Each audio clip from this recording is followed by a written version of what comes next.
कि तलवार, धनुष और पैदल सैनिक कुरुक्षेत्र में खड़े हुए। एक बिंब बनाता हूं, चित्र बनाता हूं कि तलवार, धनुष और पैदल सैनिक कुरुक्षेत्र में खड़े हुए, रक्त पिपासु महारथी एक दूसरे सम्मुख अड़े हुए, कई लाख सेना के सम्मुख पांडव पांच बिचारे थे। एक तरफ थे योद्धा सब, एक तरफ समय के मारे थे। महासमर की प्रतीक्षा में, महासमर की प्रतीक्षा में सारे ताक रहे थे जी, और पार्थ के रथ को स्वयं केशव हाँक रहे थे जी। रणभूमि के सभी नजारे देखने में कुछ खास लगे। माधव ने अर्जुन को देखा, अर्जुन उन्हें उदास लगे। कुरुक्षेत्र का महासमर एक पल में तभी सजा डाला। पांच जन्य उठा कृष्ण ने मुख से लगा बजा डाला।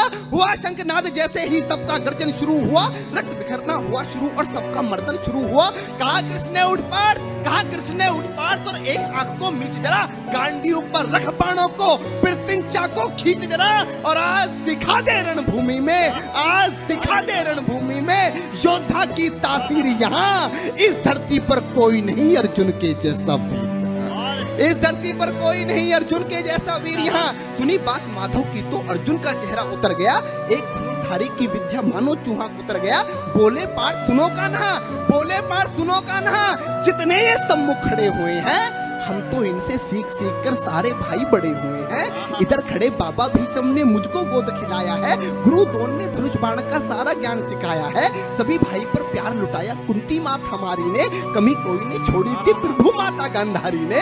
ये जितने गुरुजन खड़े हुए हैं सभी पूजने लायक हैं, माना दुर्योधन दुशासन थोड़े से नालायक हैं। मैं अपराध क्षमा करता हूँ, अरे मैं अपराध क्षमा करता हूँ, बेशक हम ही छोटे हैं, ये जैसे भी हैं, आखिर माधव सब ताऊ के बेटे हैं। अब ये जैसे भी हैं आखिर माधव सब ताऊ के बेटे हैं, और छोटे से भूभाग की खातिर हिंसक नहीं बनूंगा मैं।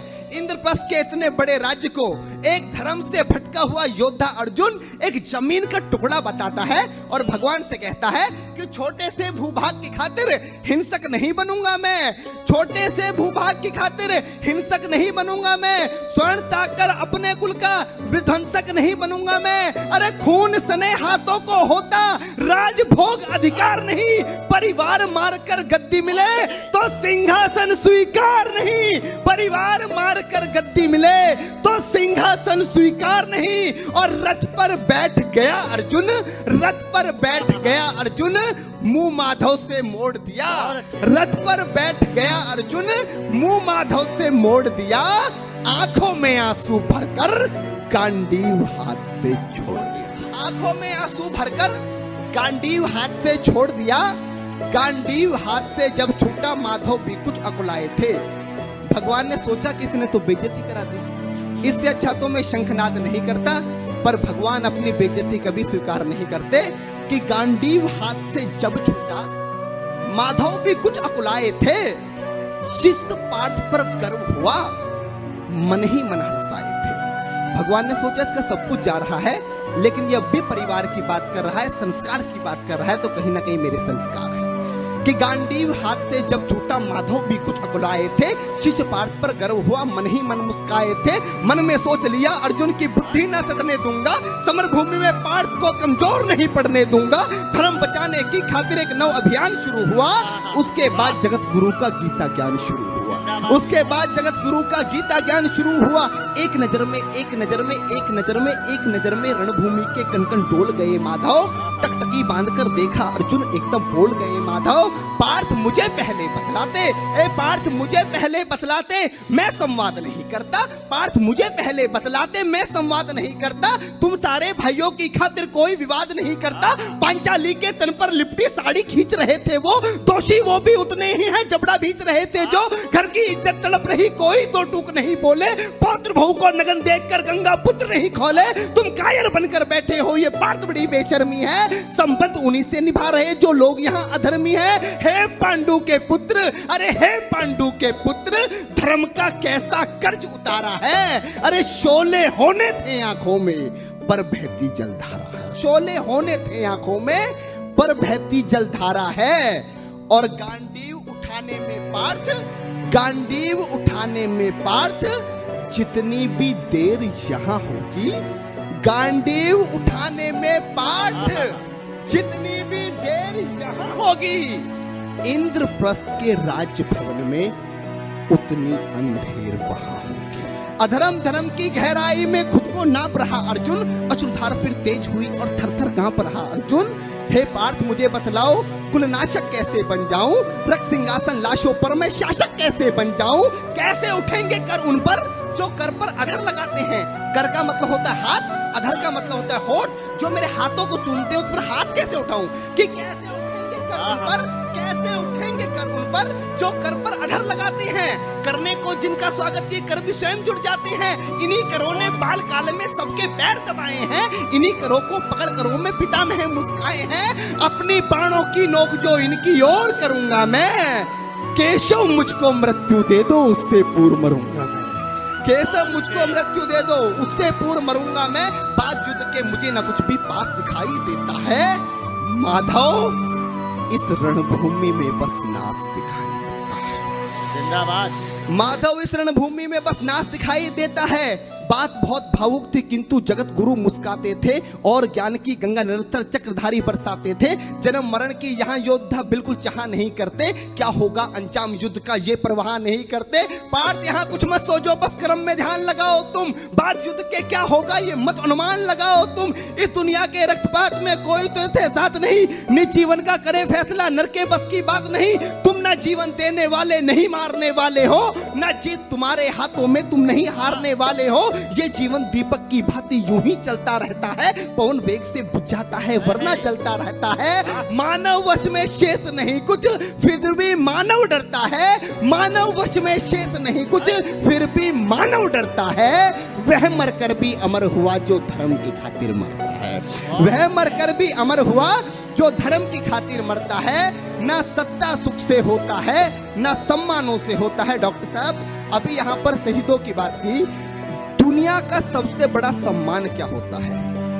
पार्थ ने गीता में अर्जुन को बताया कि ना सत्ता सुख से होता है ना सम्मानों से होता है। जीवन का सार सफल केवल बस बलिदानों से होता है। जीवन का सार सफल बेहद बस बलिदानों से होता है। और देहदान योद्धा ही करते हैं। जब हमारे सेना के जवान पुलिस के जवान अपनी शहादत देते हैं तो उनको झंडे में लपेट कर लाया जाता है। ये सबसे बड़ा सम्मान है। वही पंक्तियां माधव ने कहा कि ना सत्ता सुख से होता है ना सम्मानों से होता है। मेरे जीवन की डॉक्टर साहब सर्वश्रेष्ठ पंक्तियां दे रहा हूं अपने जीवन की, कि ना सत्ता सुख से होता है ना सम्मानों से होता है। जीवन का सार सफल केवल बस बलिदानों से होता है। और देहदान योद्धा ही करते हैं। देहदान योद्धा ही करते हैं, ना कोई दूजा जाता है। देहदान योद्धा ही करते हैं ना कोई दूजा जाता है। रणभूमि में वीर मरे तो शव भी पूजा जाता है।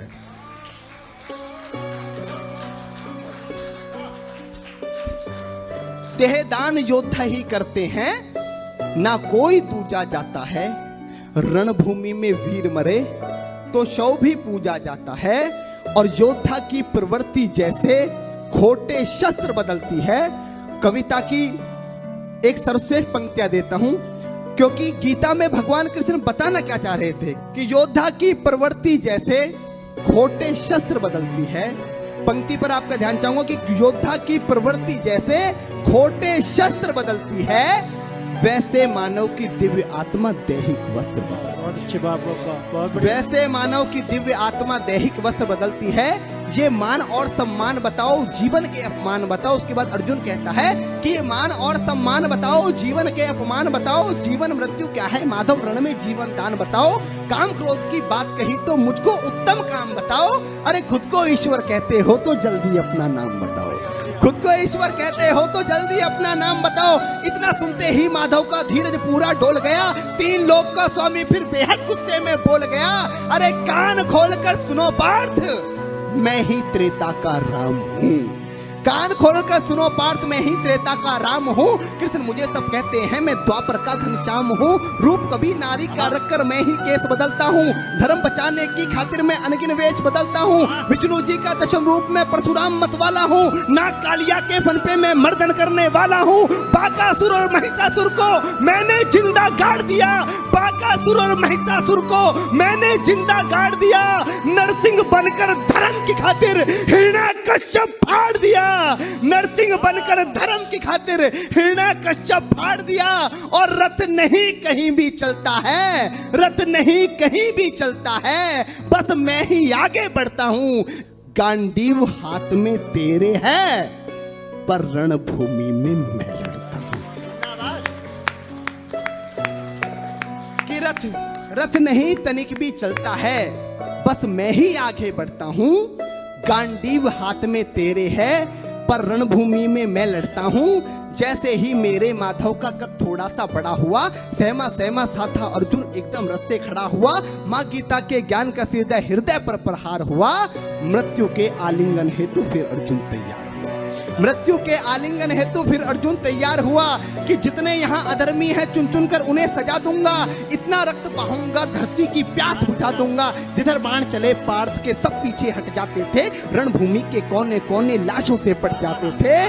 धर्मराज के शीश के ऊपर राज मुकुट की छाया थी। भगवान ने युद्ध जितवा दिया, युधिष्ठिर का राज अभिषेक हुआ। कविता की अंतिम दो पंक्तियां कि धर्मराज के शीश के ऊपर राज मुकुट की छाया थी, पर सारी दुनिया जानती थी ये बस केशव की माया थी। कि धर्मराज के शीश के ऊपर राज मुकुट की छाया थी, पर सारी दुनिया जानती थी ये बस केशव की माया थी।